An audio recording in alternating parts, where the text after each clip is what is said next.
from the AU, if you go by their playbook, should have been one of the first things to do. But perhaps, the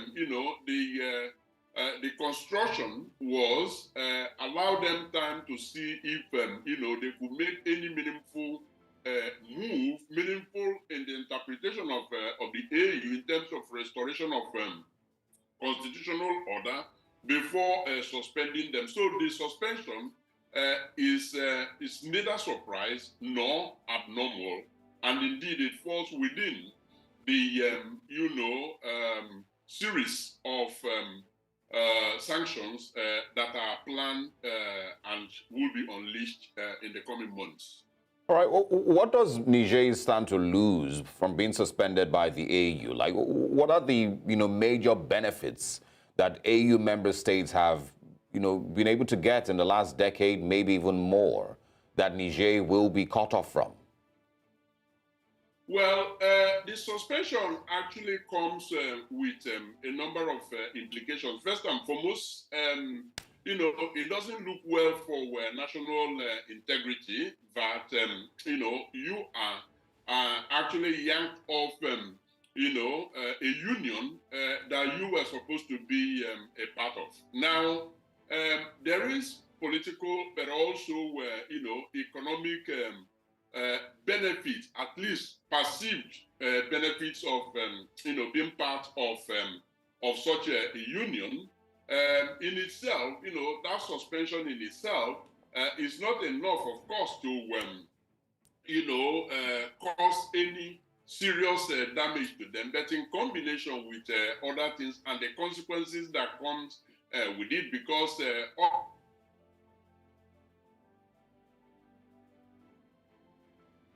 all right. It seems we are struggling with the connection with Mr. Nweke. We're hoping that he can join us back. And just before that disconnection, he was attempting to answer what exactly Niger might stand to lose by virtue of being suspended from the African Union. Okay, we have Mr. Nweke back. Please go ahead. Yes. So,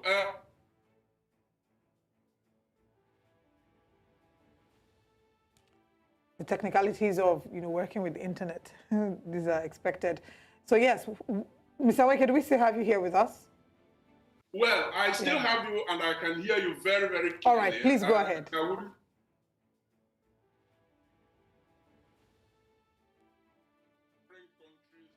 of the same union are now tied with this suspension, because those who are desirous to continuing to do business with them, even when they do not approve of what is going on there, will be obliged on the basis of this ban to cut off, links with them. So that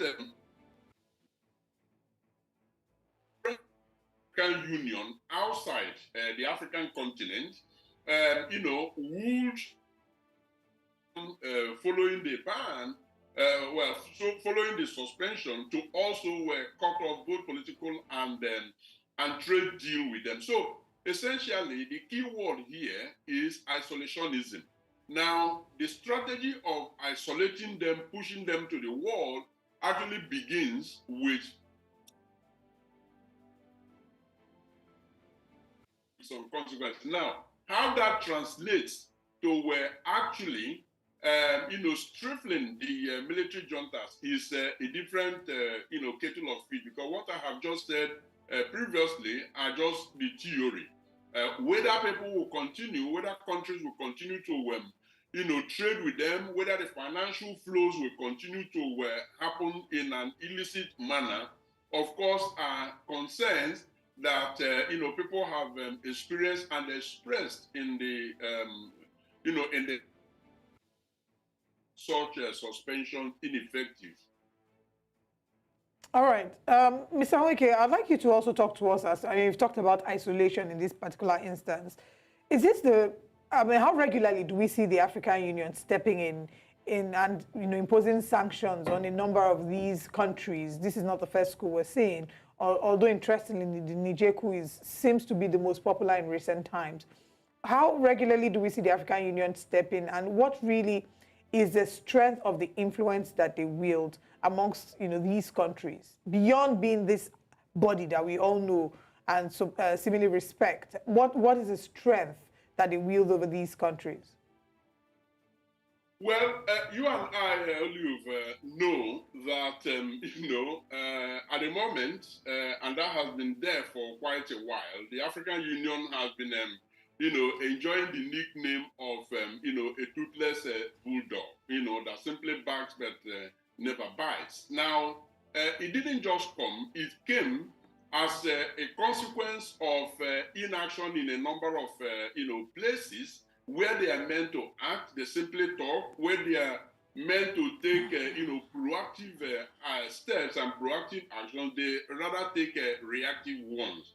And so, yes, in the past, they have hesitated in the first place to actually institute, suspension and other sanctions on erring members, especially when their friends are at the end of affairs in those countries. And when such, sanctions come, they are so little and so late. And that is why, people have questioned both their fairness and their, neutrality, but also their effectiveness.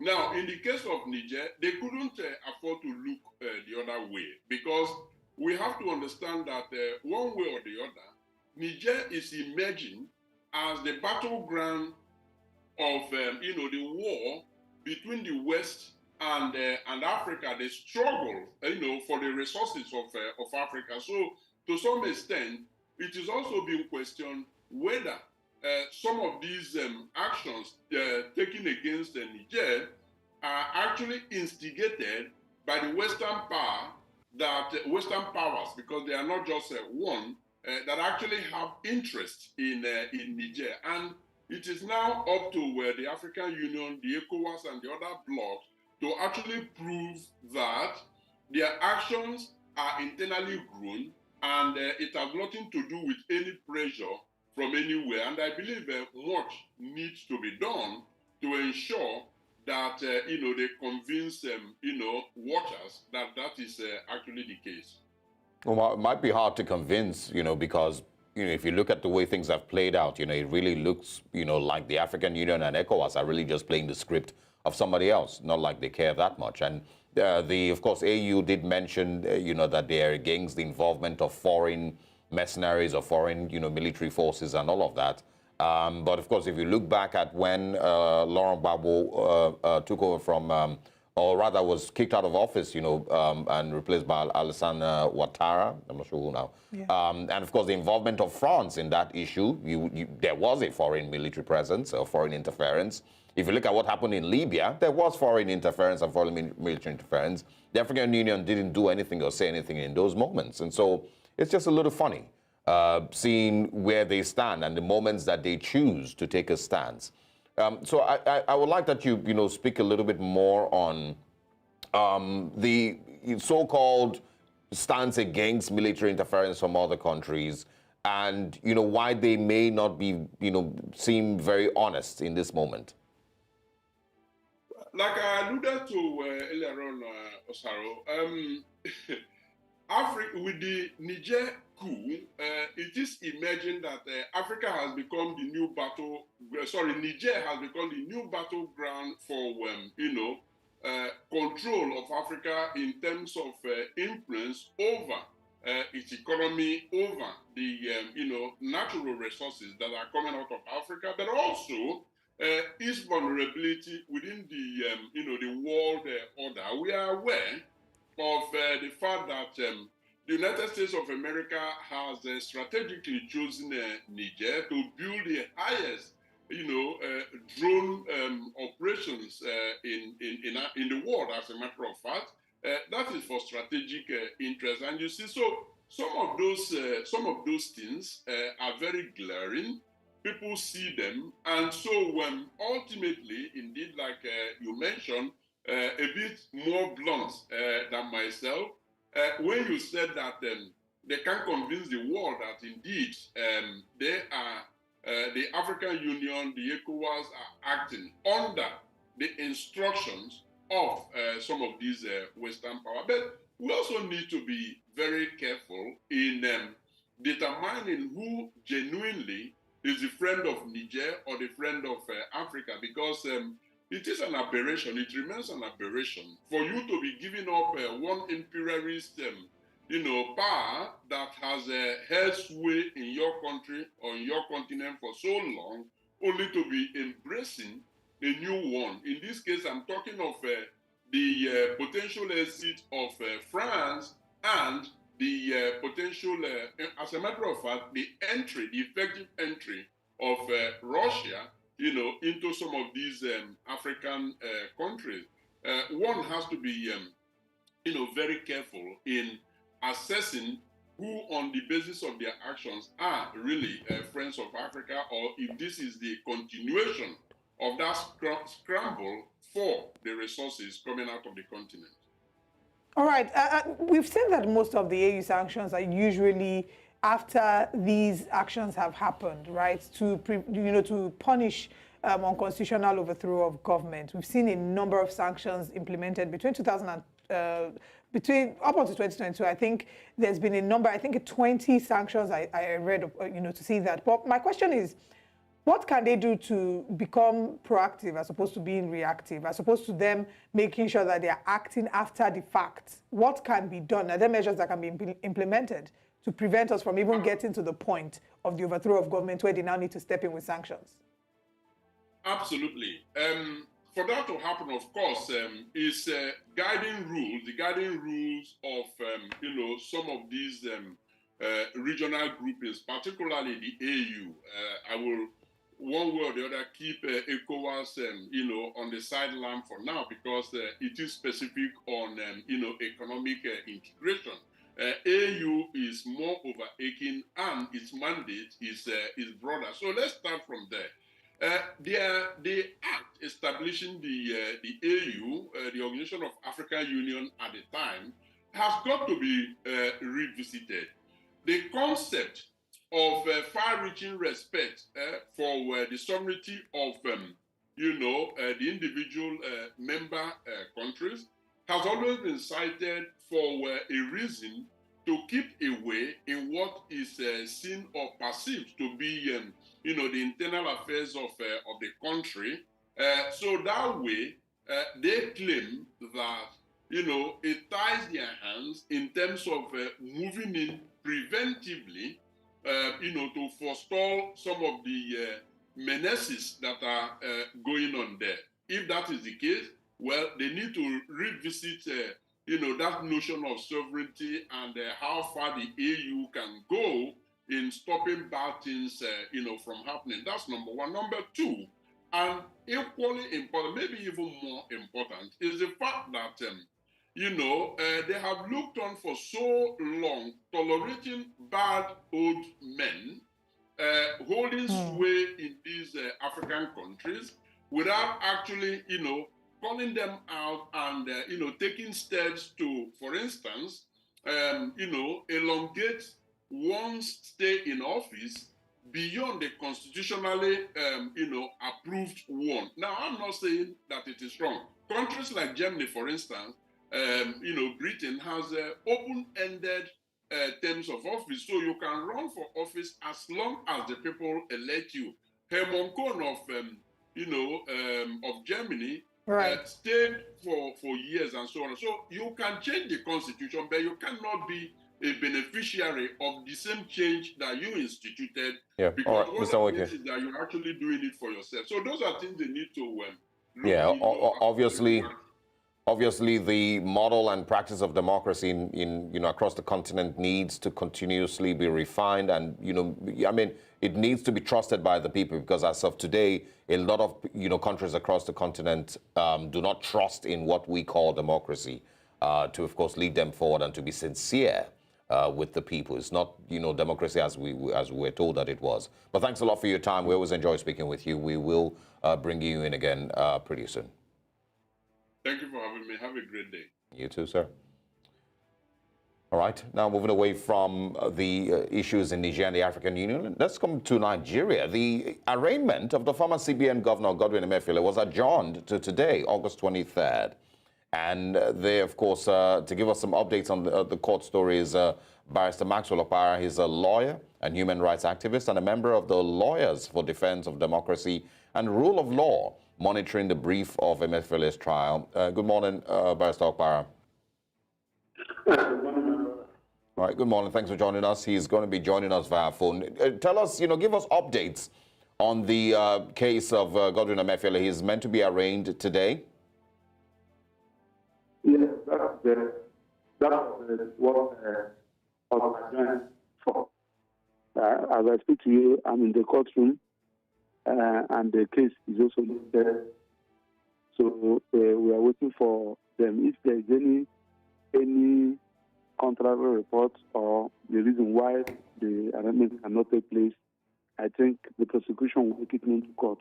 It's not for the court either grant it or not grant it. The thing there is that Emefiele is under the custody of the SSS, and they brought him here last time, and they said that his co-defendants were not available as a result of ill-health.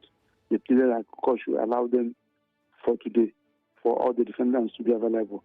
So that is the position now for now, until the prosecution now come to court to tell the court the reason why the arraignment will not take place today.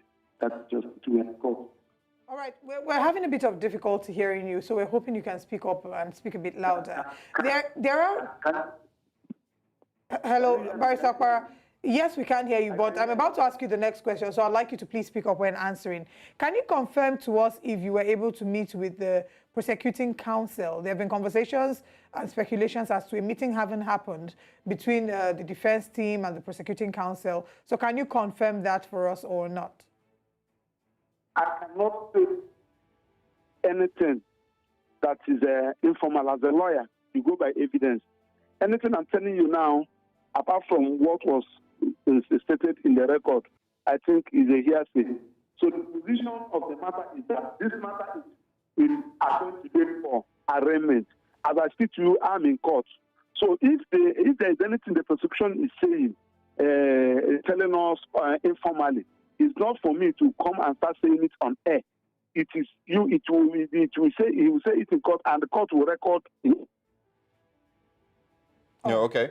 Well, in the time that we have, is there going to be any attempts to once again apply for bail?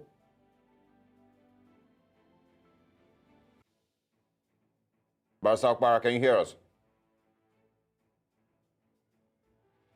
All right, we seem to have lost that connection. We're speaking this morning with one of the lawyers to the former CBN Governor, Godwin Emefiele, and of course, they're currently in court. He's meant to be arraigned today on a charge of procurement fraud. I think 6.9 billion naira procurement fraud. It was eventually changed from a gun possession charge. That was the initial charge that was placed against Godwin Emefiele. And of course, these issues continue for the former CBN governor. We hope that we will get proper live feed from the court today, and of course, bring to our viewers, share with our viewers what exactly happened in court today, if he will be granted bail, if there would be applications for bail, and if there, of course, what the prosecution really has up their sleeves for the former CBN governor. But that's where we stand. Interesting. And just to add to that, there have been conversations as to the legality or otherwise of how long he had been detained, the process in which it followed, and I'm actually excited that we're also going to be having a similar conversation as well regarding Abdulrasheed Bauer and the legality of his time in the DSS custody and what exactly that means. So if you're just tuning in, stick around for that. In the second hour of the show, that's a conversation that we're going to be exploring as well this morning on Breakfast Central. We'll go on a break, and when we come back, we have some good news in the world of sports.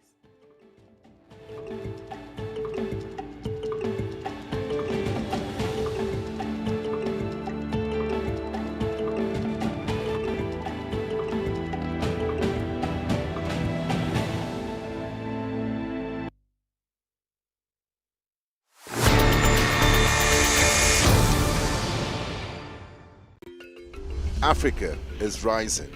Again, we hear our sounds echo on the other side. Afrobeat and Afropop reinvented, hip life brought back to life, new energy infused into Kwaito and Kwela. Africa is balling. Every stroke, every shot, every raise, we find our place at the top. Taking the helm of real power, new hopes for democracies. A breed of entrepreneurial tigers, audacious storytellers, and a promising generation raring to go. Truly, Africa is rising. And this is where the stories that define our continent live. You wake up to a lot of stories about Africa. But this is where you get the story straight. Where we explore different angles because we understand our stories. There's that passion when it's your perspective and not a distant perception. I know you hear it a lot, but it's true. Nobody can tell your story better than you. That's what we do. All day, every day, On News Central TV. are African stories by Africans for Africans.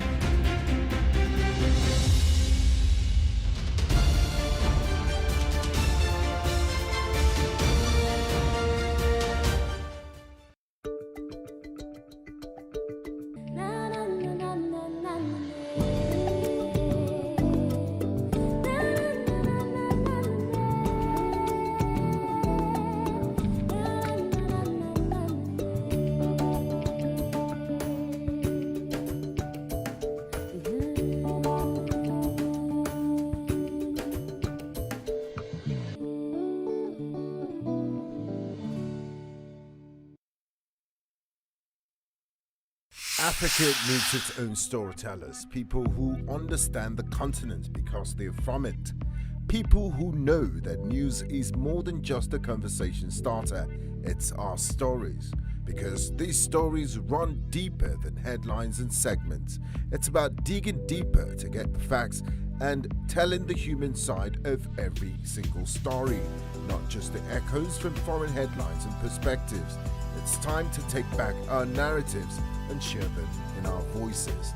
The birth of Africa's New Age reporting, and this is where it begins, right here at News Central TV, the stories that put Africa first.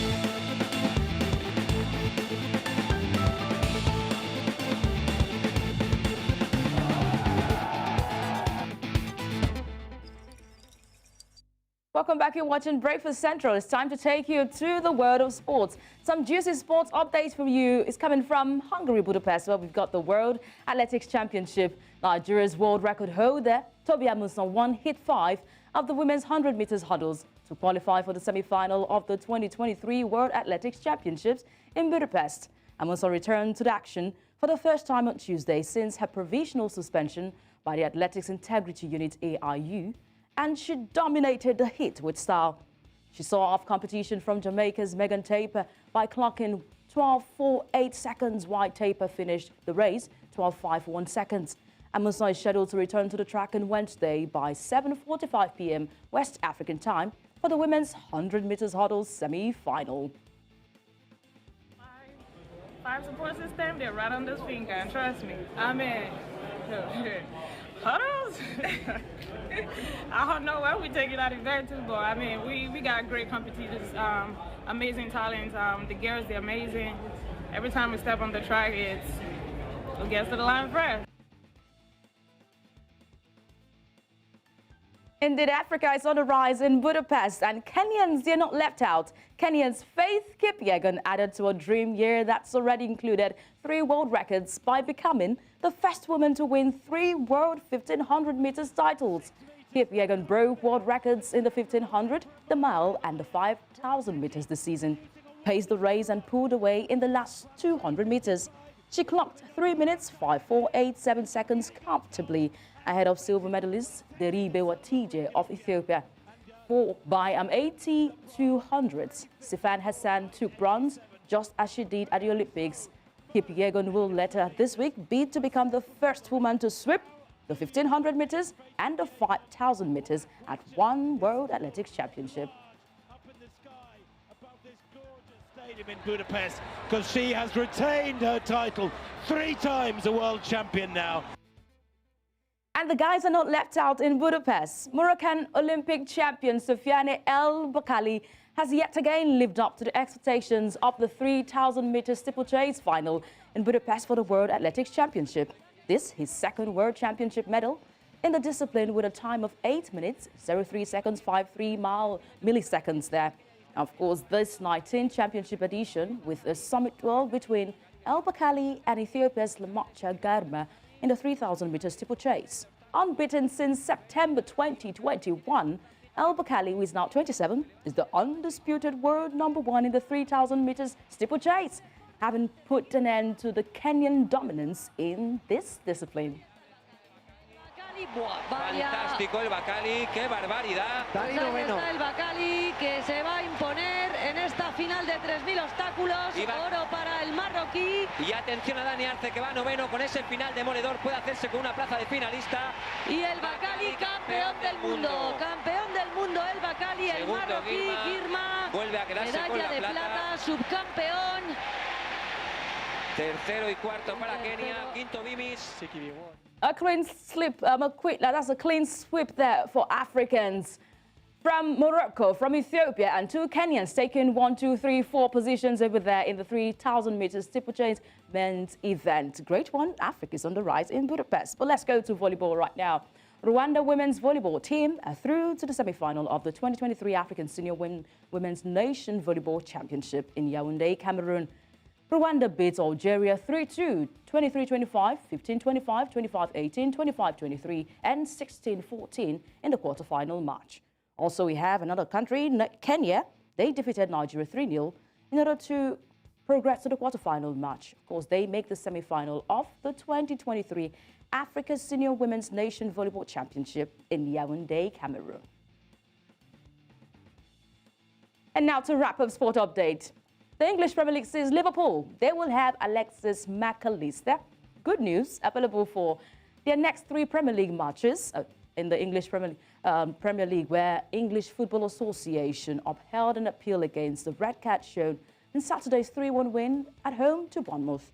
McAllister was sent off by referee Thomas Brummel for a high tackle on Ryan Christie in the 58th minute, which meant the Argentine midfielder was due to miss the games against Newcastle United, Aston Villa, and Wolverhampton Wanderers. McAllister's summer signing from Brighton and Hove Albion was making his debut at Anfield. Liverpool boss Jurgen Klopp said after that match that the club would attempt to get the red card overturned. And on Tuesday, good news for Liverpool as the FA confirmed that an independent regulatory commission agreed that the dismissal was incorrect.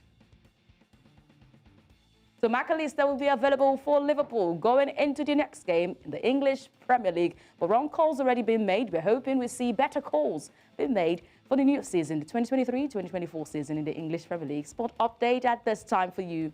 I am Onyinyechi Obaru. Breakfast Central continues. Thank you very much, Onye, for bringing us the headlines, the stories with sports, I beg your pardon. Congratulations to, I think it's fantastic news to think that Toby Amosan almost would not have competed, and she's been cleared and she's blazing the trail again as usual. So this is such good news. I'm looking forward to seeing her shine as she always does in further games. Yeah, I'm looking forward too. I'm hoping she makes it to the final today. 7:45. I'm taking the time here in Nigeria. Talk also about what's going on with officiating in the EPL. In the last, we've just had 2 games, And, you know, it seems to have been a mess. It's all about 5 or 6 red cards in just 2 games. Last season had, you know, about 30 red cards in the whole season. So what's going on? And, of course, VAR seems to be, you know, on a holiday. Yes, I think it's a new season. We're told new regulations had been out for this season, but we're not seeing the impact of these regulations. Now, wrong calls being made. Already a referee, 3 referees out already on suspension after making a wrong call for the match day 1. We're hoping going forward we'll see better calls made on the pitch of play for the new season. All right. Fingers crossed, and congratulations to Manchester United fans. I've seen a number of them crying blood on social media and wondering, the season is just starting. What is our fate? Please, don't even talk about Manchester United. It is all good for the Reds. We will have McAllister. You're already donning a red colour, so it's great. Exactly. Thank you so much. Oye, how do you feel, though? You know, I'm good. We do not care how he feels, anyway. I'm really good. You know, I know that we're not finishing 12th this season like Chelsea did. They're also having a really, really terrible, you know, start to the season. Arsenal, of course, is doing the same elephant thing. But it seems any team that's got 10 men keep winning games. Yeah, apparently. Yeah, I think I've seen that. I'm not sure why. But, you know, I honestly wish that we would find a balance with officiating, you know, and we will be able to, you know, there might be later rules. Maybe at the end of the season, they would have to bring out new rules that we can use to balance out with human error with officiating. Because there are times when you see a clear handball that isn't given. There are times when you see a clear penalty that isn't given. And for me, I really always wonder, like, you know, do you go to VAR when they call you to go to VAR? Or is it depending on the level of protesting by the players? Because there are times when there's a clear penalty. I think it happened in the Arsenal game. In my opinion, that was a clear penalty. But, you know, there wasn't any protest from players, and so it just moved on. And so I feel like there needs to be a proper, you know, discussion. If we're going to take out VAR completely, let's just admit that there's human error with officiating, or we're going to keep VAR, but there has to be rules as to when you go to VAR or something. And there are repercussions. Oh, yeah. Both the VAR referee will also be included in the repercussions if they make wrong calls. They should be given red cards if possible. Yeah, we'll be hoping. All right. Thank you so much, Renier, for bringing us the stories in the world of sports. We look forward to having more exciting and interesting stories. All right. This is still Breakfast Central here on News Central. We'll go on a break. When we come back, we have news, breakfast headlines, as well as our top stories and the front pages of the newspapers. But first, let's do a quick recap of the conversations we've had so far. Yes, we of course stopped by in the FCT as the new FCT Minister Nyesom Wike threatens demolitions. And of course, we headed to Niger, where African Union has suspended Niger over July 26th coup.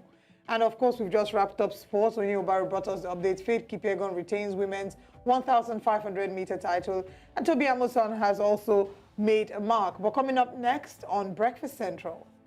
Release Abdulrasheed Bawa now. Experts and more warn. UI student makes federal government's tax reforms committee.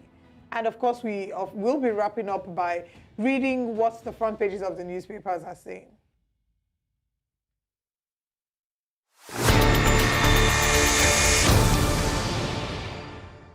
Africa needs its own storytellers, people who understand the continent because they're from it.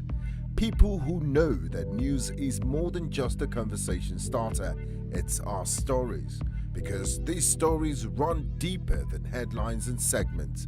It's about digging deeper to get the facts and telling the human side of every single story, not just the echoes from foreign headlines and perspectives.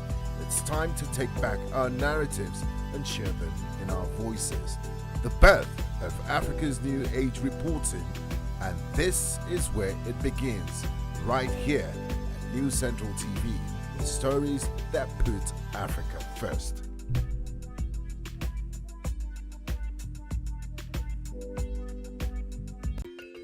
Africa is rising.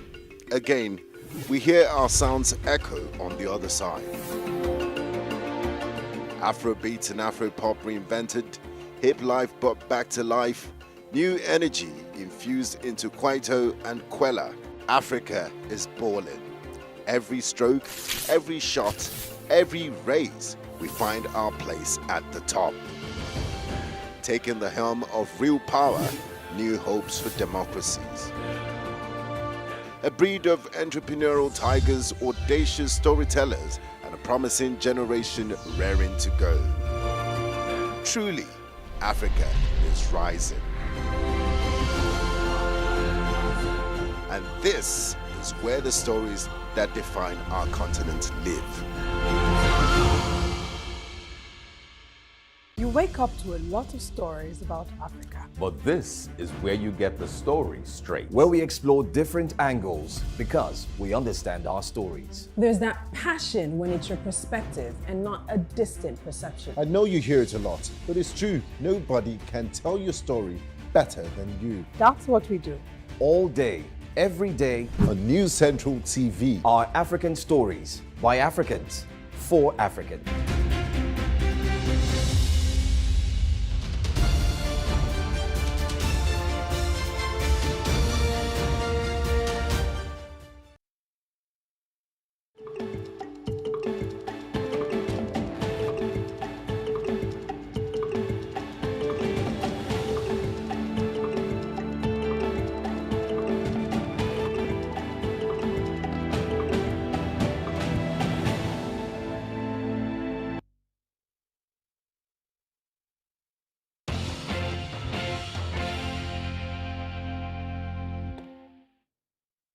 As is our practice here on Breakfast Central, it's time to find out what the big stories that are making the headlines today are saying, and also to analyze them. We'll have a guest joining us shortly. He's Dr. Jide Johnson, and he's the Director of Special Programs, Nigerian Institute of Journalism. He'll be joining us to explore what the front pages are saying.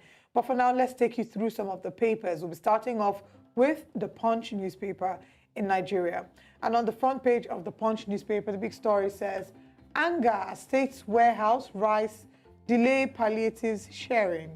Borno distributes rice to 400,000 households. Workers lament hunger, demand relief. Labour insists 5 billion naira not enough. Gombe promises workers 10,000 naira and Anambra 12,000 naira. We can see them carrying the rice bags. There's a photograph there. Naira slump. Manufacturers' raw material imports hit 8 trillion naira. Associates mourn slain senator's aide, demand killer soldiers arrest. Ogun doctors plan September 1st strike over unpaid allowances. This is actually now becoming it has been embarrassing, but it gets more embarrassing by the day. Every other day is like, they will say, people will say it's every Eke Market day. We hear of one state in which doctors or medical personnel are striking. September 1st is just in a few days. Yep. And we know how very dire it is when these healthcare professionals go on a strike. It's putting the lives of thousands of Nigerians at risk. So what are we not getting right? What are we not doing right that will make sure that we can stop these incessant strikes?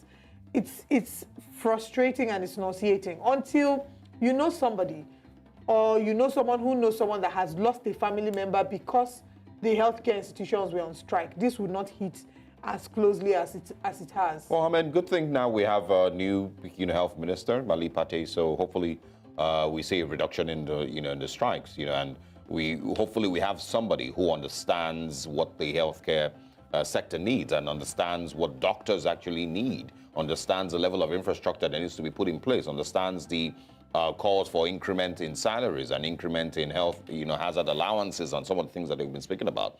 Well, hopefully we have that, I know that it's one of the reasons, I think it's part of the reasons that, it was a struggle in the past, because I think that the person who was there initially maybe didn't understand it as well as he should have. So, right. Yeah, so there is that. Let's see what changes. Okay, how long before we start to then analyze them and say that you've been in office for this period of time, we ought to have seen changes by now? I'm sure that these are conversations that would explore. We have Dr. Jide Johnson, who's the Director of Special Programs, Nigerian Institute of Journalism, Lagos, and he joins us this morning. Thank you very much for your time with us this morning. It's a pleasure to be with you. Good morning. Good morning. Thank you for having me. All right. No, so we've been looking at the Punch newspaper and seeing some of the top stories. September 1st, we're seeing here that Ogun doctors plan September 1st strike over unpaid allowances. I'm just going to take a few stories and then have you react. Niger, AU plans fresh sanctions. Abdul Salami warns against war. Federal government, states, local governments share 966 billion naira July revenue. EFCC mom as Desiani faces bribery charge in UK. Of course, I'll certainly have you react to the Desiani story. But before we get there, let's quickly talk about Ogun doctors planning September 1st strike over unpaid allowance. And we had talked about, how it's an excruciatingly uncomfortable conversation because number of innocent people will be affected by this strike. At what point, we've just had new ministers sworn in. At what point is it fair to say that, okay, do we start to analyze their time in office to say that we're expecting to see a change? Do we say, 1 month, 100 days? At what point is a fair time to then start to analyze them? And are we really expecting to see a change in the healthcare sector? Well, one of the things we need to do is to set timelines and benchmark for us to evaluate. And I think the first benchmark is usually 100 days in public administration. And I think what we should do is in the first 100 days, from Federal Executive Council to State Executive Council, we should evaluate what they've done in the first 100 days and begin to highlight their performances. I think that is critical. The second component part of it is for us to insist whether we pass it as an act of the parliament to ensure that every public official must seek medical help in Nigeria, not abroad. As long as you are working in public service, either as a civil servant, as a public servant, elected or appointed, you must seek medical services in Nigeria. Until we do that, the medical sector will continue to suffer the same problem we keep having year in, year out. Because the medical sector is left for those that can't afford it. Those that can afford it, they travel abroad. If the head, the president and the governors and the rest of them, they seek medical help abroad and they have the resources to do that. And sometimes they even use taxpayers' money to secure medical help and medical facilities. They'll care less about what to do about what we have at home. So as far as I'm concerned, those two critical factors are important for us to put an end to this recurrent, annoying and dehumanizing incessant strikes that we have in the medical sector. All right. And I'd also like to have you react. Okay, go ahead. And I love the position of Osarogi because I joined while he was making his contribution. I think we should add that to it, and then we begin to have a better healthcare sector. Okay. I'd like you to also react to, still on the front page of the Punch newspaper, the story about EFCC keeping mum as Desiani faces bribery charge in UK. Well, one of the things I want us to do as the media is for us not to help highlight and create diversion for government inadequacies. You recall all those trials that we have under Buhari's administration, those media trials with respect to the fight against corruption. And evidence have shown that even the corrupt practices under Buhari compared to what we have under Jonathan is a child's play. As far as the issue of designing case is concerned, let's wait and see what the Crown Court will do in Great Britain. I don't think we should throw too much emphasis on that. If locally we couldn't prosecute, even those who have been charged with prosecution of economic and financial crimes, the headship of the last two headship were removed unceremoniously. So I don't want us to be distracted by designing case. There are so many issues that we need to focus on in Nigeria with respect to due diligence, with respect to compliance with due processes, with respect to ensuring that nepotism, corruption are dealt with in the country. And we shouldn't be distracted by some media focusing on some celebrating cases that should just be the norm. All right. On the Daily Trust this morning, there are a couple of stories that we can share with you. The big one there says, Tinubu's 48 ministers to gulp 8.6 billion naira in 4 years. More to be spent on ESTA codes and others. It also says here, earnings to shoot after our FAC's wages review. It is wasteful. Implement Oronsaye report now, says the experts. Also, AU suspends Niger as ECOWAS delegation assures of diplomacy. UK reduces tariff on 3,000 Nigerian products. Pilot of crashed Nigerian Air Force jet buried in Zaria. And also insecurity. Defense Minister demands timeline from service chiefs. I think just a few others. You can't frustrate me, Umahi tells civil servants. British police to arraign Diziani on the 2nd of October over bribery. But these are the big ones. Mr. Johnson, let's quickly get you to speak on, of course, the big one on the screen there. It says Tinubu's 48 ministers to go 8.6 billion naira in 4 years. Let's have your thoughts on that one. Well, when the government came into power, promising us bringing about changes and reducing the cost of governance, and what the government has done is to increase the ministerial portfolio required by the 36 is required by the Constitution. What you have is 48.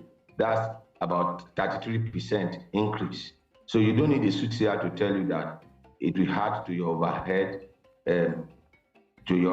cost, and then it will also contribute to wastages in government, and then it will be contrary to reduction in the cost of governance that people have been clamoring for. When government is asking us to tighten our belt, whereas government is embarking on a jamboree cabinet, I've said, what meaningful contribution do you think can take place in a cabinet, in a Federal Executive Council meeting that has 78 members, and they only meet for 6 hours? Allot minutes to 78 people in 6 hours. They can't even have the meeting for 6 hours in any case. So let's say, let's be modest. Let's say 6 hours. How many minutes will each of the minister make presentation, present his memo? What you just have is just people going to the meeting, nodding their head, coming out with their Babani gun, posting for pictures, and then a lot of serious job will not be done. I've argued this over time. We don't need more than 18 ministry. 18 ministry can be shared across the 6 geopolitical zones, 3 ministers to each of the geopolitical zones. America does not have more than 13 departments. What do we need? 13? And then look at the names of the ministry. You just see there's an overlap and duplicity and multiplicity of functions. And I pointed out that if there is no proper coordination, if there is no proper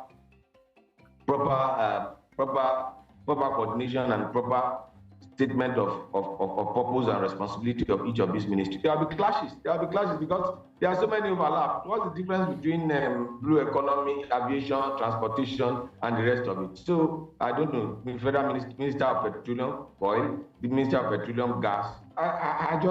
It's just mere ear splitting, and the approach of the president disappointed a lot of people because he promised to bring about renewal. He promised to bring about to change the conversation as somebody that is fully prepared for governance. But what we are seeing is that it is more of a political cabinet. Cabinet is full of a lot of former governors, those that lost the election, and those that have completed 2 terms. And I don't know, but let's be hopeful. I hope to be wrong and for them to be right, because it is the interest of Nigeria that matters. Yep. It's not my opinion.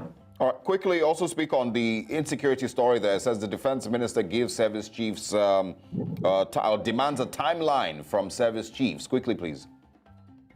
Yeah, it's important for us to provide timelines, considering the resources we have expended on fighting security in Nigeria. There is a need for timelines. If there are no timelines, there is no measurement. If you can't measure, if there are no timelines, that means that there are no KPIs. If there are no KPIs, there is no evaluation. So if there is no evaluation, then you can't measure for success or failure. So I love the approach in giving them timelines. We must provide timelines. It's very, very important. Even when we elect people into public office, there are timelines. The program we are doing, there's a timeline for this program we are doing. Everything in life is subjected to time. There is time for everything. So you don't have eternity to carry out your function. So it is important for them to be given timelines, and that is also important for them. That's why, in fact, their confirmation should have been subjected to whatever timelines and benchmarks that has been given to them by the National Assembly. If you perform, you'll be confirmed. If you are not performing, you should not be confirmed. So I agree with the position of Badaru, the Minister of Defense, the former governor of Jigawa State, with respect to providing the generals with timelines, so that the issue raised by Uwaja, one of the I remember police PRO in the 90s, when he spoke about generals not doing anything but drinking pepper soup and the rest of it. All right, these are as much stories as we can take this morning on Breakfast Central. Thank you so much for joining us and with your very brilliant analysis this morning. We look forward to having you join us again. It's a pleasure to be with you. Thank you for having me. Have a wonderful day. You as well. All right, this is still Breakfast Central. More to come. We'll be delving deep into our top stories for the second hour shortly. Of course, we'll be exploring conversations about the I would like to call him the detained EFCC chair. We'll be exploring this conversation. I would like you to join us on social media using the handles at News Central TV on all social media platforms. We'll be right back.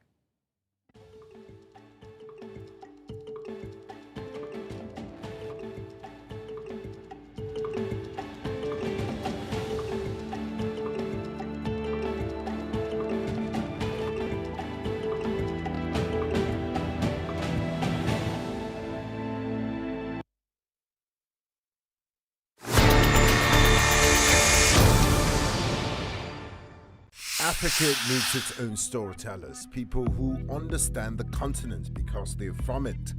People who know that news is more than just a conversation starter, it's our stories. Because these stories run deeper than headlines and segments.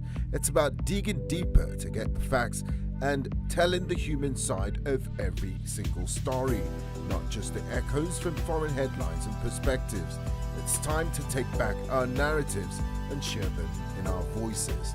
The birth of Africa's New Age reporting, and this is where it begins, right here at News Central TV, with stories that put Africa first.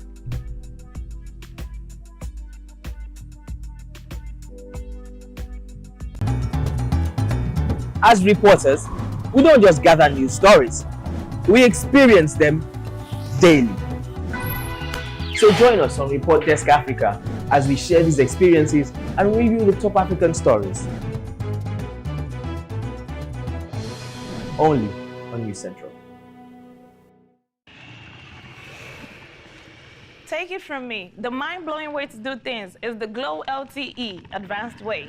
When you stream, it's like you're in the drama itself. When you make calls, you reach where others can't. Coffee! Doing business is like running Wall Street from your street. And when you play, I did beat the guy. We'll see about that. It's like traveling the world without moving an inch. Is that Toby in your room? You can download in the blink of an eye in 4K. Go, go. And when you go for your dreams, it's like running with the strength of 3 nations behind you. Glow LTE Advanced, the power of 3 data networks in one. Get a Glow SIM or dial *301#.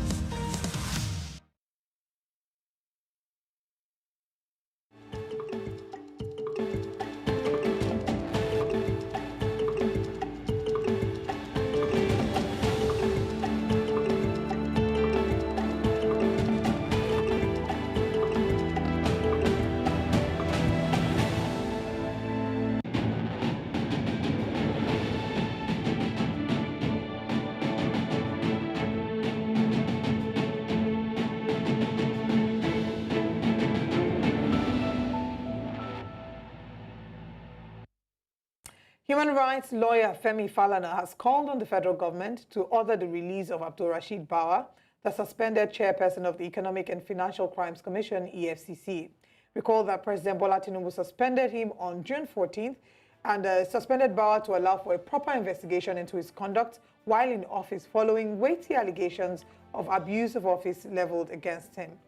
Falana said the order obtained by DSS to remand Bawa is no longer valid, and the Security Service ought to have released the suspended EFCC chairman since no criminal charge has been filed against him. Joining us now is lawyer and public affairs analyst Libros Oshoma. Good morning, Mr. Oshoma. Thanks for joining us.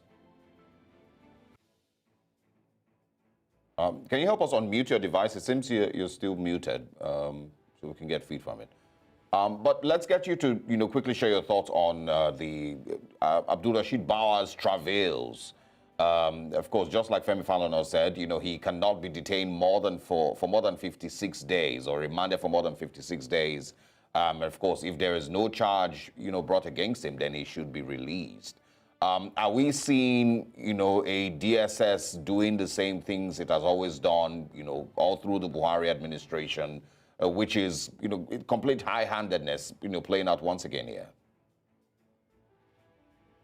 First and foremost, thank you. My mic wasn't muted, it was from your end. It is not only the DSS You remember when Ibrahim Magu was removed as the EFCC chairman.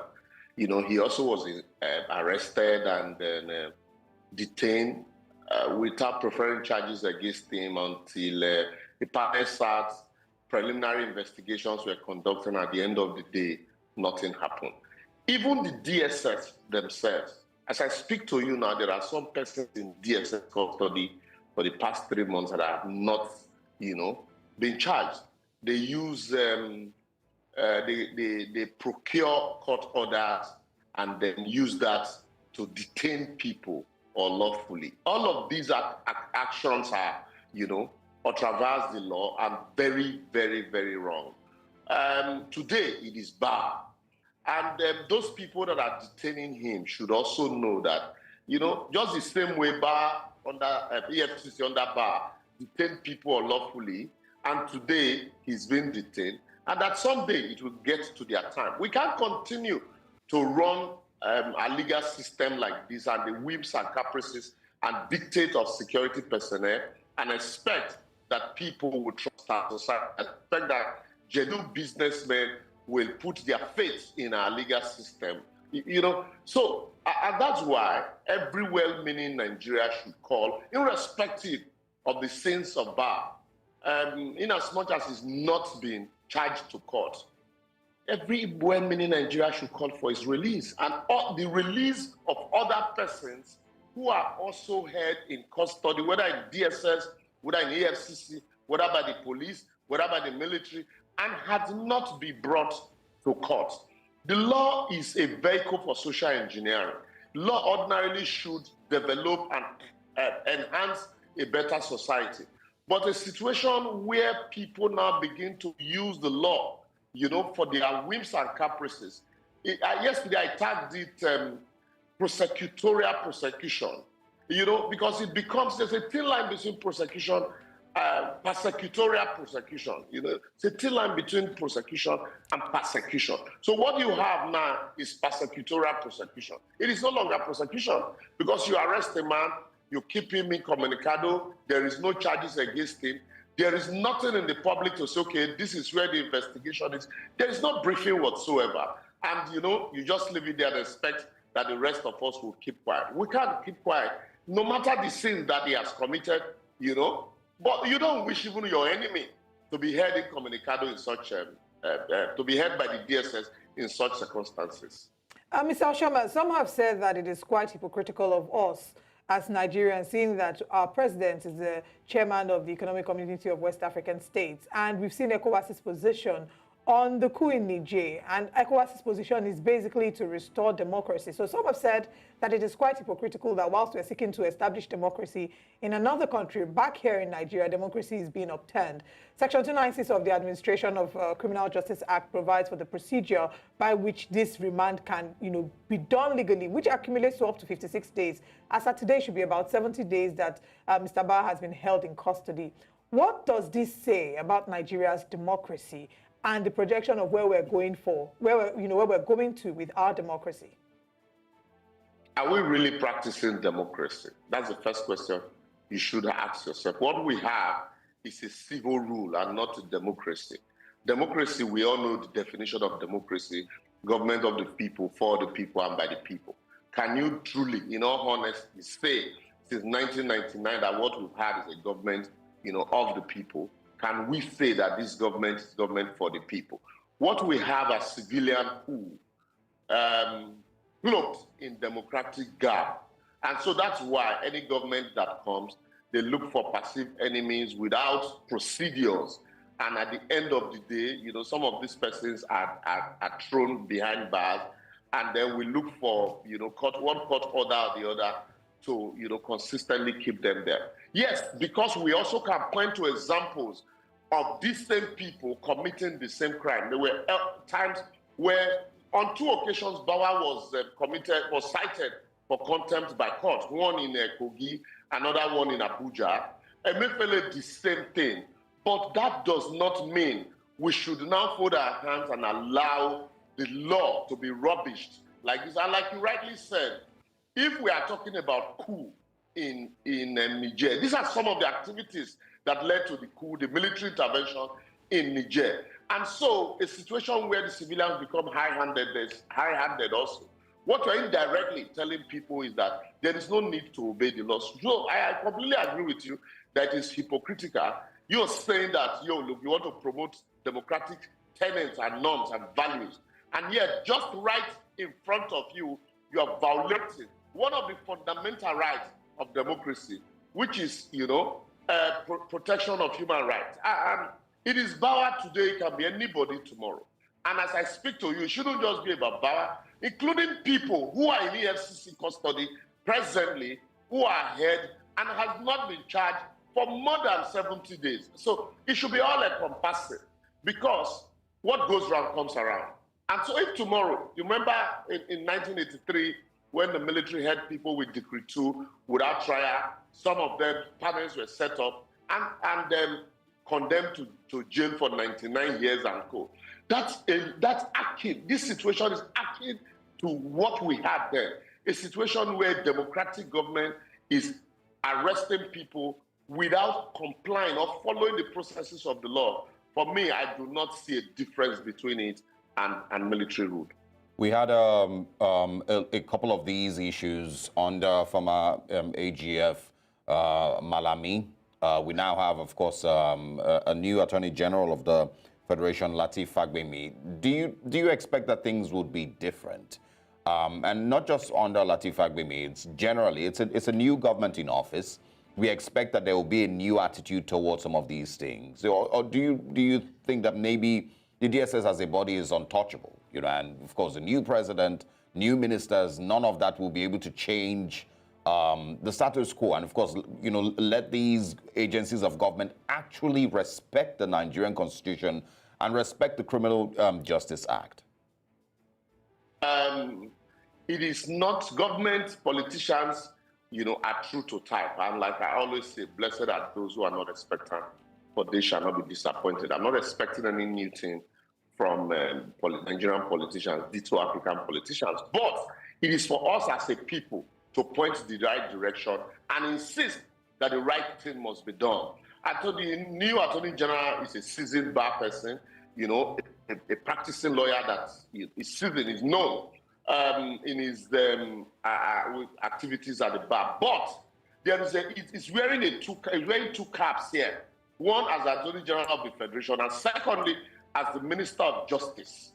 So how well he is able to distinguish between these two offices and advise the government properly, it will determine how well he will go in his office. But it is for us also as a people to consistently point out the right direction for the government. A situation where, first and foremost, the Attorney General should be able to tell the government, irrespective of the position, to learn to obey court orders. The last Attorney General, I feel ashamed sometimes anytime, I discuss the attitude of the last Attorney General to court order. So this Attorney General should, as a matter of urgency, learn to put his foot down that government must obey court order, whether valid or otherwise. And then secondly, also, he should also remember that as the chief law officer of the entire federation, is the Attorney General of everybody. He should learn to protect both the weak and the strong. And Bar is one of those, no matter how strong he is. Today he is a weak man, held by the DSS.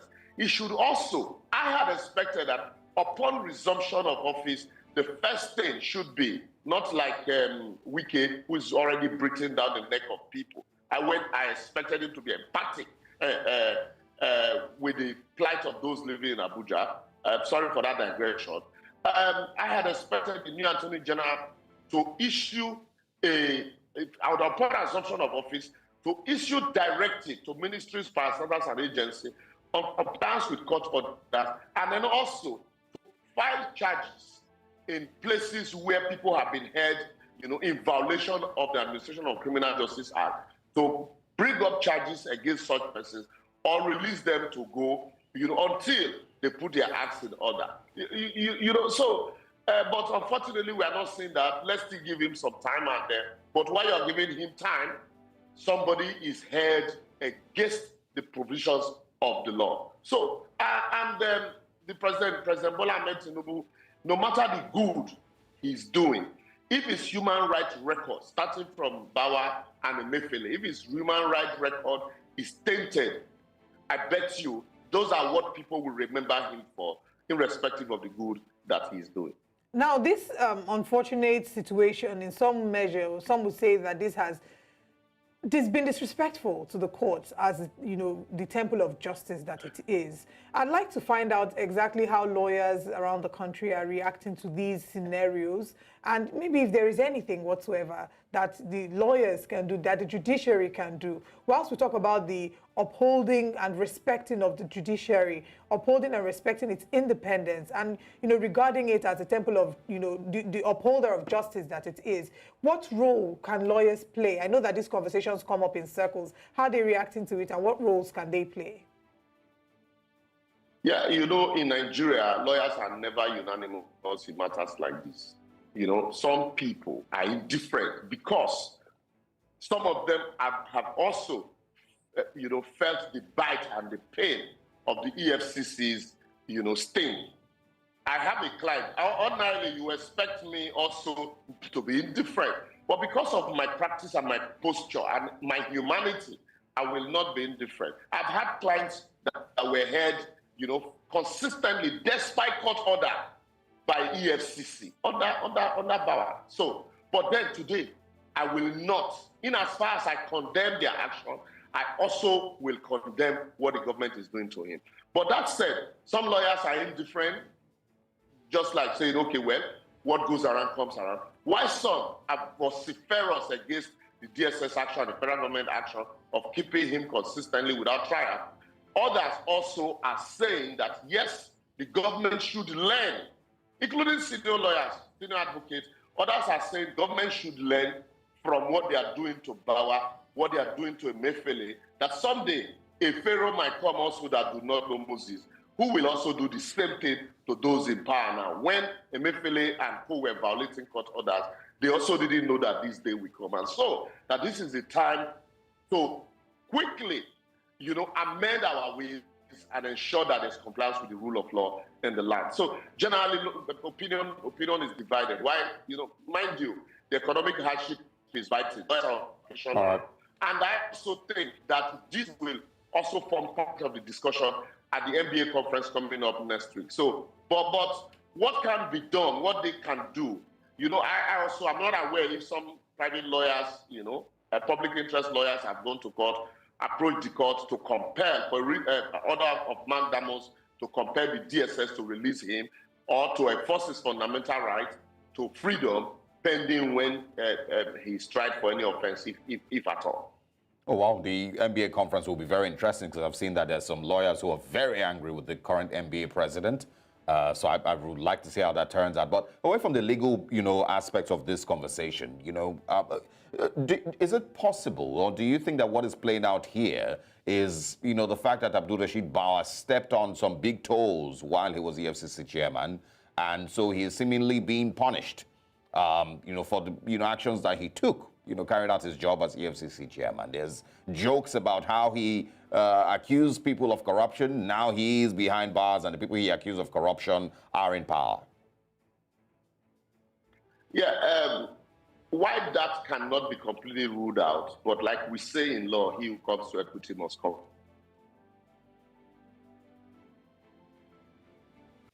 I've been an advocate. Can you hear me? Yes, we can. Go ahead. Yeah, I've been an advocate of the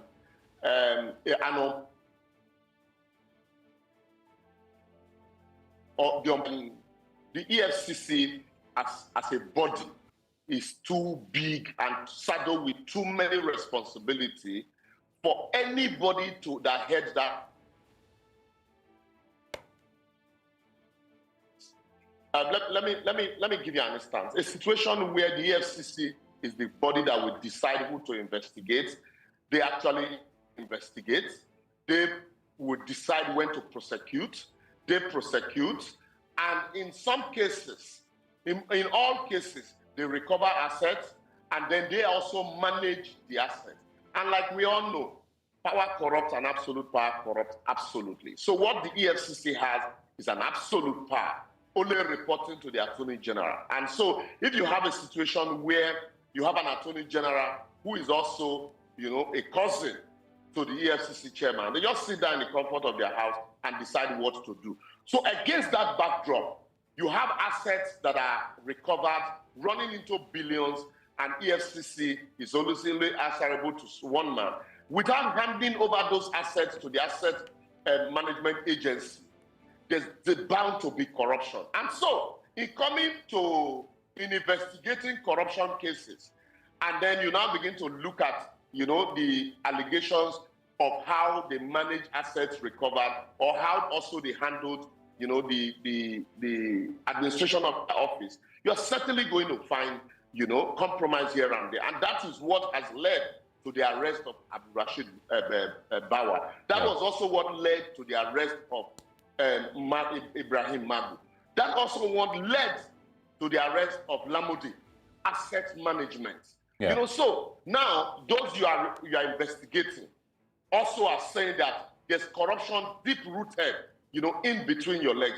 Just the same way the Niger Republic is saying that if you want to, install democracy in Niger, first and foremost, install democracy in your country also. So these are the issues, sir. Libros Oshoma, it's always interesting speaking with you. Thank you so much for taking our time and, of course, for joining us this morning. We'll speak with you again. My pleasure. All right. My pleasure. Very interesting conversation there. Of course, let's now move into other cheerful news. Olive? Yes, indeed. We do have some very exciting news. Does the name Orire Agbaje ring a bell? Well, it might interest you to know that Orire Agbaje is a 400-level student in the economics department of the University of Ibadan.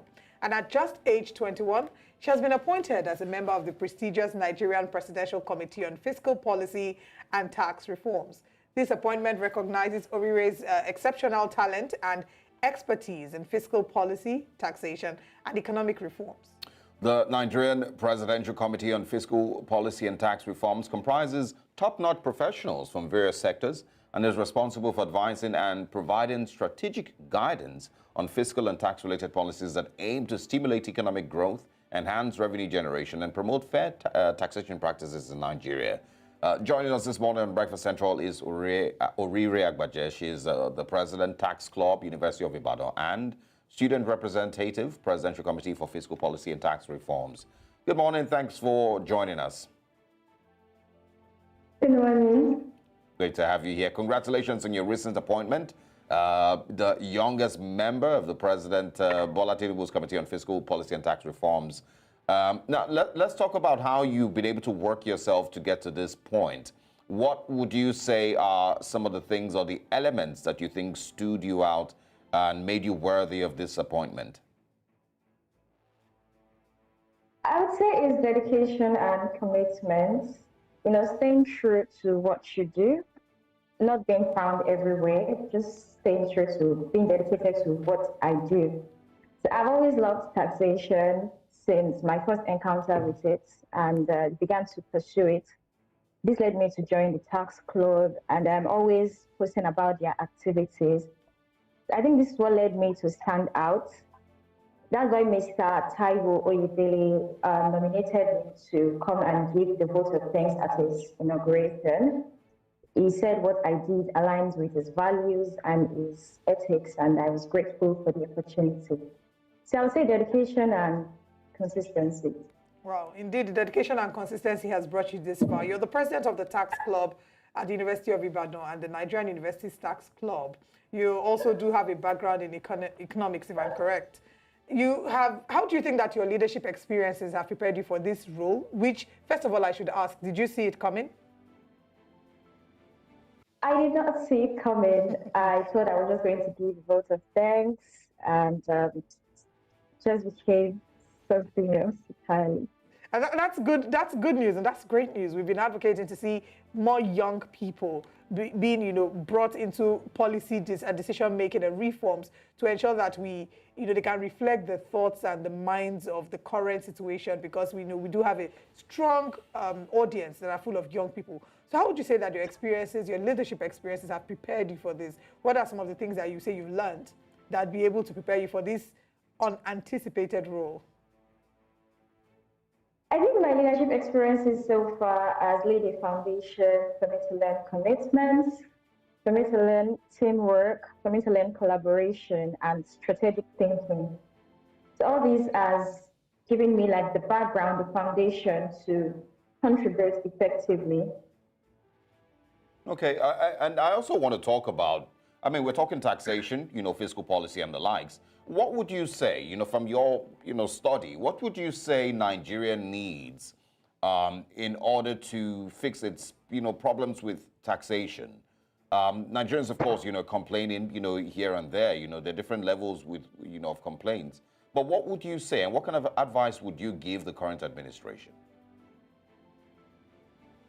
Okay, first thing I would like to clarify is that taxation is the main source of income for the government. So we have to pay tax. This is why taxation is a compulsory levy. So in the case of Nigeria, we have this issue of multiple taxation. And that is the key issue that the Presidential Committee for Fiscal Policy and Tax Reform has set to tackle. So when the multiple taxation is out of it, everyone will be able to take tax and see what their money is doing. There will be accountability. Drawing one insight from His Excellency's speech during the inauguration, he said he's going to tax the fruit and not the seed. So I think that is the beginning of a new setting. And we should just be calm and look at how this will all turn up. But I'm sure it's going to be positive. All right. We're going to see changes. We do hope to see changes in, when it comes to conversations about tax. We'd like you to give us an, insight into the significance of this committee's composition, which certainly includes experts from both the private and the public sectors, and how your participation reflects a diverse and holistic approach to tax reforms. The committee it cuts across. The secretary was able to reach everybody, including the youth, which is why he included the University Tax Club in the committee. So it's just to touch base and to allow everyone to be accountable so that everyone's voice will be heard and there will be no controversy whatsoever. Yeah, absolutely. Of course, Nigerian economy, just before we wrap up, Nigerian economy is definitely really, really tough. There's many Nigerians frustrated, some of them, of course, even thinking that they're overburdened with taxation. You've, mentioned multiple taxation, which must be, it's a problem that must be fixed. Yes, I think a lot of people agree with that. But, of course, there's also conversations on widening the tax bracket and, having Nigerians even pay more taxes. We are, definitely paying more for petrol now, likely to pay more for electricity in a bit. What would you suggest, all right? I know that you've given your seed versus fruit narrative, but would you suggest that Nigerians pay more taxes or that we increase the number of Nigerians that are able to pay taxes? Where would you, what advice would you give? I would say that we increase the tax brackets. In this form, for a business, let's say for an SME that has let's say a monthly income of like 20,000 and is paying about 6,000 to 7,000 for taxation, and there is another company that is earning millions in its financial report, and they're not even paying up to 10%. That way, the bracket is too much. So those that are earning higher should be able to pay more taxes. Because looking at it, they even have more activities that will be taxed. But for the small businesses or small ownership, they should be able to pay small because their activities are limited. So that's the way I see that we can move forward from here. Increasing the amount of taxes Nigerians pay will solve the issue, but it will also be a burden on Nigeria because the economy is really tough now. All right. So that can be like a standpoint or taxing those with larger income and those with smaller income will be taxed lesser. Oriri Agbaje, we certainly look forward to having you after spending some time as a part of this committee to see how much work and progress has been done. And we hope to see, to be able to say proudly to Nigerians that whilst they're paying their tax, we can see the effect of what the tax is being used to make life better for Nigerians. We certainly look forward to having you join us again, and all the best on this new journey. Thank you very much. It was a pleasure. Good to have you. Now let's share with you what's still to come this morning on Breakfast Central.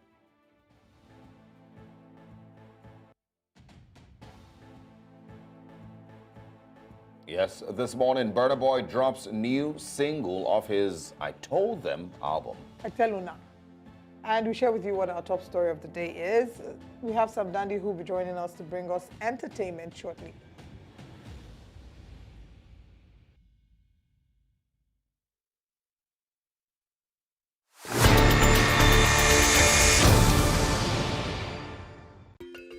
Africa is rising. Again, we hear our sounds echo on the other side.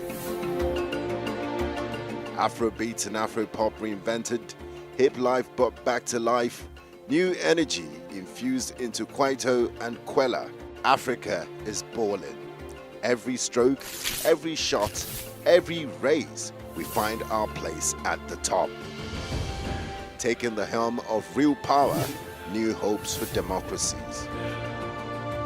A breed of entrepreneurial tigers, audacious storytellers, and a promising generation raring to go. Truly, Africa is rising. And this is where the stories that define our continent live.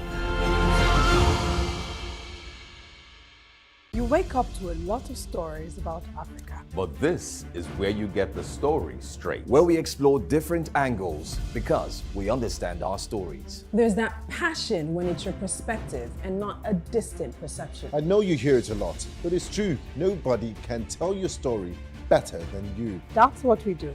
All day, every day, on News Central TV. Our African stories by Africans for Africans.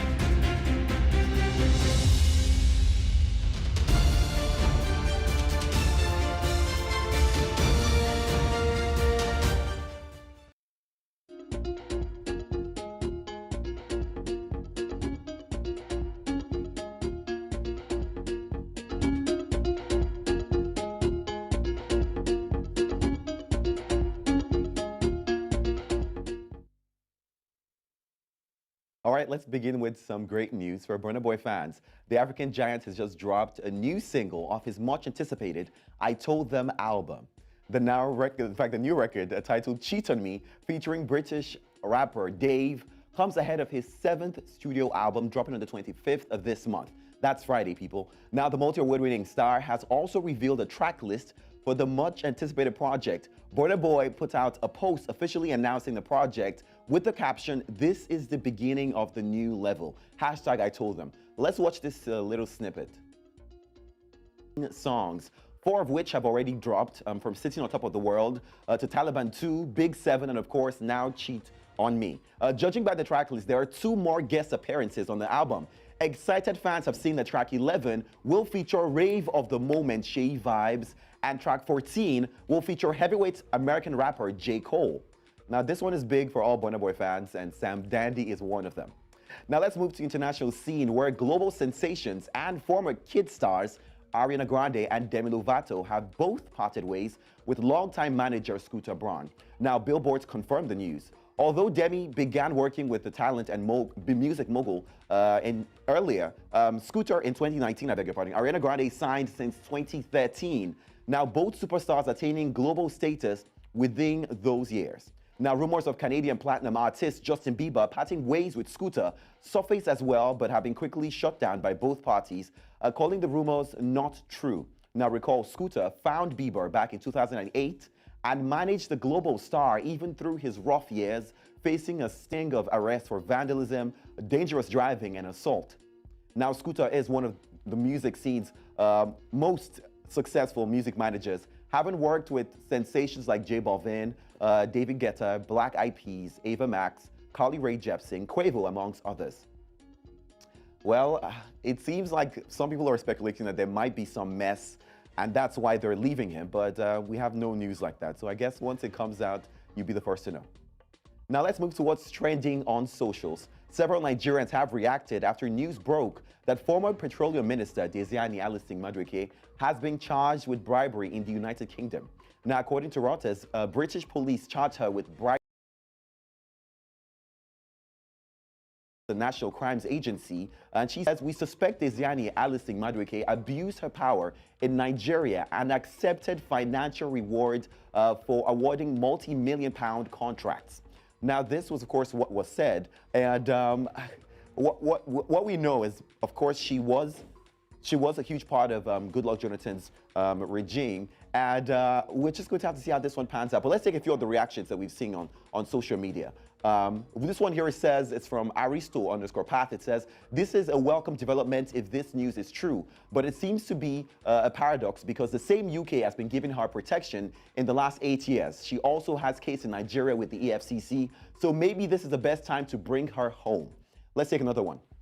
This one here says, if they have been protecting her for the last 8 years, why is she being charged? Seems like she was under the illusion that she was safe while they quietly built a case against her. Definitely a lesson for those thinking of stealing from the nation and then absconding. That one's from VN Wifo. Finally, this one says, just be curious. Are they still dragging this woman because she's from the eastern part of Nigeria?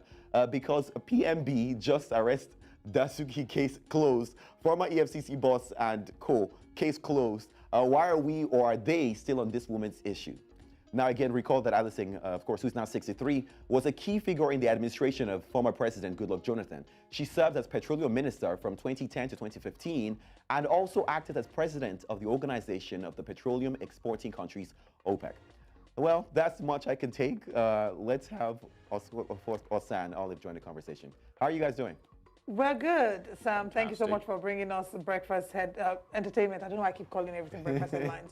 Entertainment and what's trending. Very interesting update there with Desiani Alison Madueke. Right. For years, you know, she couldn't be charged in Nigeria, and people are wondering what's happened. They are wondering if this is indicative of the fact that maybe Nigeria didn't do its due diligence before bringing her before the court, you know, and you know, it's just a very mixed up situation. We had a guest earlier that just says, you know what, let's just calm down, relax, and see how this eventually. I agree, you know, but of course, I'm sure a lot of people are going to be looking at the Mekere Madu case and saying, okay, she's in for it.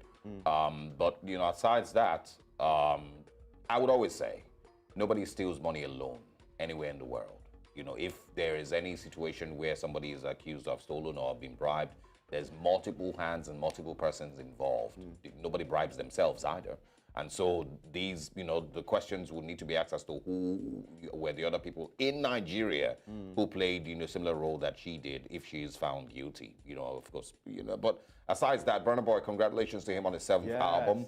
He's being dragged currently on social media because of a video that, of course, came out yesterday where he was, you know, accusing an Afrobeat artist of making meaningless songs. You know, and I don't know why he said that or what, you know, prompted. I mean, he did say the truth. You know, a lot of the songs that are being made by, you know, Afrobeat artists don't necessarily have a lot of lyrics. You know, lyrics. You know, no meaning. It's just a lot of, you know, let's be happy, let's dance, go to the club, and all of that. But he also is guilty. You know, so he's not guilty of making meaningless music. No, right? He is. He also has a lot of meaningless music also. But does. I think he you know, tries to position himself as the one who's making conscious music. He has like conscious one music or two that songs. the number of people have asked. Yeah, but they're accusing him that the conscious music only comes up when maybe there's Grammy or something, and he's only doing all of that. He's not really like his consciousness is not a part of his personality. Does anyone remember the 2010-20 song? I mean, that's one song. You know, it's not like alone. I mean, see, we're talking about the lyrical. I'm not going to agree. No. Here's the thing. I'm a Burna Boy fan also. I love Burna Boy. I'm just saying. So he is right, but at the same time, he also needs to look in himself, and it's also a bad look if you speak about Afro beats like that to the rest of the world. I think that's the problem. Well, because if you ask David or you ask Wiz, they would big it up. Exactly, they would always push, you know, Afro beats up. But let's wait and see if Burna Boy would explain. But knowing Burna, he knows that he go explain. You know, get evidence. So he wouldn't bother trying. Wow. Thank you, Sam, for joining us this morning. Thank you for having me. All right, let's share with you what's happening later today on News Central. 10:30 a.m. West African time in the game. 9 p.m. West African time, Continental Prime, NC Continental Prime, of course. And Nigeria Tonight comes your way much, much later at 10 p.m. West African time. Make it a date. Stay with us. Do not change the frequency. It's DSTV 422 on News Central. We look forward to joining you same time tomorrow. Thank you very much for joining us for this morning's broadcast. We hope to bring more cheerful stories your way, same time tomorrow. Absolutely. I am Olive Emodi. And tomorrow we're going to be having Daniel Bwala. He joins us to, of course, share his thoughts on Nyesom Wike, the new FCT minister, amongst other very, very interesting stories. Do you mean the demolition agent? Yeah. I am Osaogi Ogbon. See you tomorrow.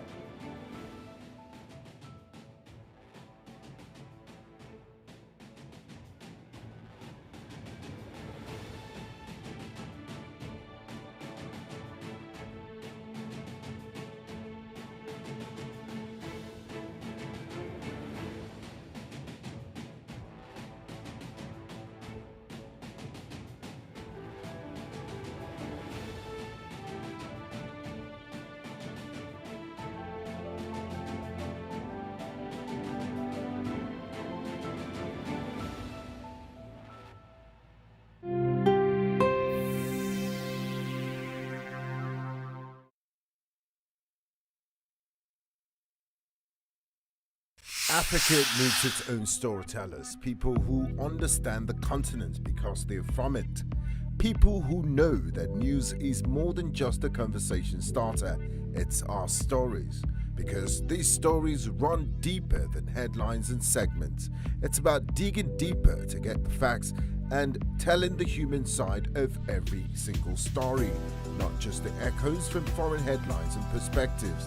It's time to take back our narratives and share them in our voices. The birth of Africa's New Age reporting, and this is where